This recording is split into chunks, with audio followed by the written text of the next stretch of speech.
just about 11:30 on your Thursday, and it's time to check in with Florida Weekly's Eric Raddatz. How's it going? Good. How are you guys? Great. Always good to have you. Good to be here. Yeah. So what do we have for this first section of Florida Weekly? How much do you love mosquitoes? That's I hate 'em. Okay. Hate No 'em. one really loves mosquitoes, and the question then becomes: if we didn't have mosquito control in Florida, would you even live here? The answer is probably no. It's got us thinking how much effort actually goes into mosquito control. We get to the experts and detail stories on the challenges Florida has had before mosquito control, what steps they were taking then versus what steps they're taking now. For example, can you imagine what strategy releasing 300,000 healthy mosquitoes each week in Captiva might be as far as a good idea?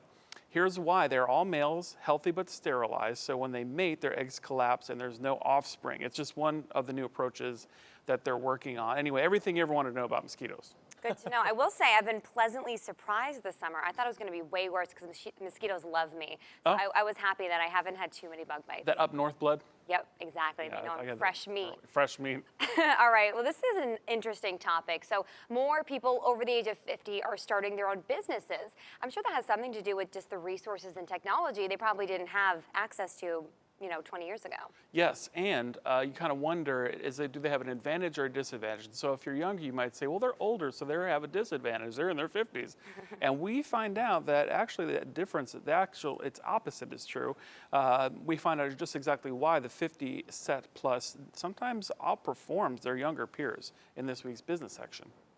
Interesting stuff right there. Another big topic in Washington has been infrastructure, and that's something you're taking a look at here as well. Yes, and from the arts and entertainment point of view, because a book just came out, and the author talks about infrastructure and bridges and roads, and from the history, from the very beginning, Henry Petrowski sits down with our writer, Nancy Stetson, to talk about not just roads and bridges, but all sorts of things of infrastructure in the history of it in his book, The Road Taken.